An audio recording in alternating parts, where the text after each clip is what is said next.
in a similar auction earlier. To talk about the political fortunes of Italy going onwards and what that means for the economy, I have with me Riccardo Barbieri, Chief European Economist at Mizuho International. He joins me with his perspective on the politics in Italy. Thank you very much for joining me, Riccardo. I must start by asking you what you think will be the success of this grand coalition that Italy seems to have cobbled up, because it brings together the centre-left and the centre-right, and some might say that's not a very lasting formula.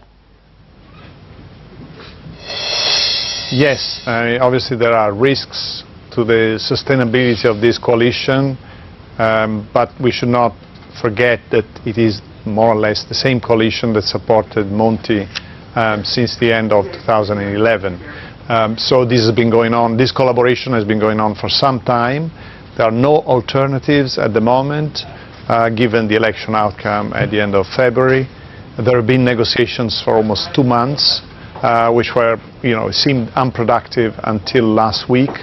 So given the lack of alternatives and the fact that the only remaining big political bloc in the parliament is a movement that really has shown no willingness to cooperate, I think because of this lack of alternatives, these parties must give it a try, I would argue, at least until the spring of next year. Of course, something could go wrong before then, but I think the intention must be to try and last at least 1 year.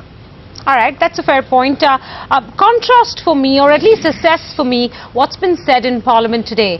We had the new Premier, Mr. Letta, saying that we will die of fiscal consolidation alone. Growth policies cannot wait any longer.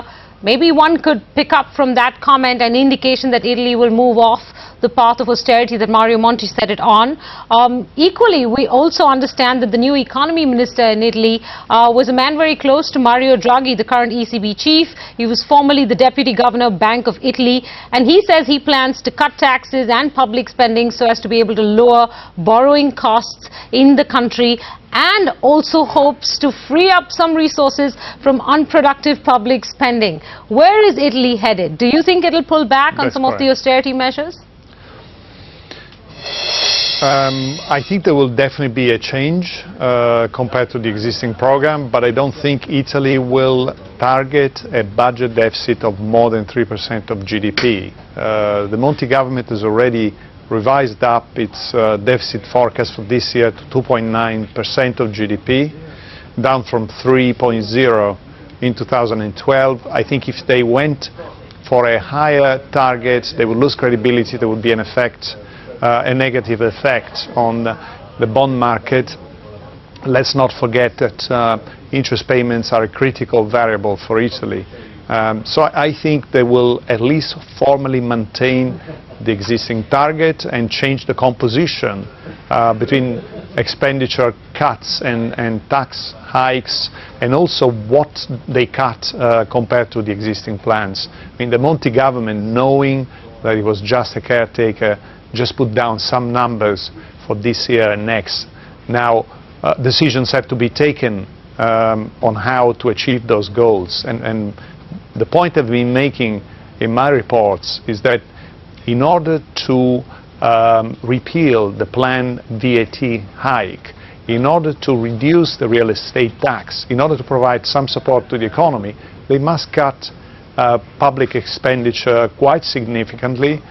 Perhaps they can hope that there will be a beneficial effect on the economy, that interest payments will be lower.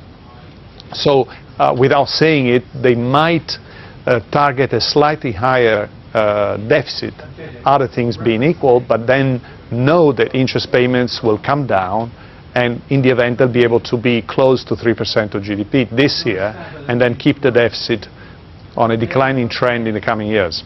What you say sounds very nice, Riccardo, but really how easy is this going to be? For instance, we've already seen this new government given to, if I may say, populist pressure, at least pressure coming in from the centre-right, to take away that housing tax, at least for the month of June, until they're able to reform that housing tax entirely. Then you said repeal the VAT, so that enhancement from 21 to 22% doesn't take place. Then they're talking of cuts on employment taxes. Is there enough room for commensurate cuts in public spending for Italy to be able to give away that many tax cuts? Yeah, well, I think so, but that's obviously a personal point of view, and I think it's probably something that Letta would agree with, perhaps even some of Berlusconi's party members, but judging by the speech today by Fassina from the Democratic Party, he probably wouldn't agree with. My point is, they should find structural spending cuts, and then there would be nothing wrong with saying that on the back of that, they expect that interest payments will be less than projected by the Monti government. Don't forget that when the government makes its four-year program, it uses the forward curve in the bond market to project interest payments. That's something that the European Commission has been demanding. And the numbers they used in the recent stability program were based on bond deals at the end of March, which implied huge forwards, or in my opinion, unsustainable bond deals. But that's what the projections are built on. So there is some buffer within the budget and the projections for the coming years. I think the budget is a bit optimistic in terms of the primary budget, and a bit pessimistic about interest payments. So the two things can be reconciled, I think. All right, so let me put this final question to you. You said that you were hopeful that this government would last at least 1 year, that is until spring next year. What's your worst case scenario, and what are some of the milestones that you're expecting us to see if we were to hit that worst case scenario? So flags that will go up, that will alarm both the bond markets as well as the equity markets, and maybe hurt the euro as well, and tell us that Italy is veering off course. Well, I think there are risks that have to do with Berlusconi. We know that Berlusconi is under investigation in certain cases. There are trials in other cases. Obviously, he wants to be protected from, as he says, the magistrates, and that is a risk. And then there could be disagreements on economic policy, as we just discussed, and there can be disagreements about structural reforms, particularly as regards the legal system.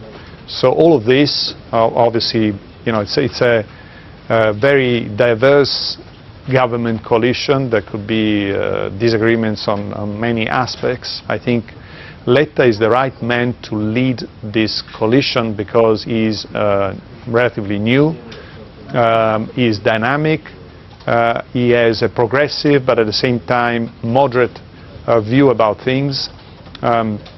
So it's much more natural for him to find a series of decisions and strategies that might be acceptable to the various components of the government.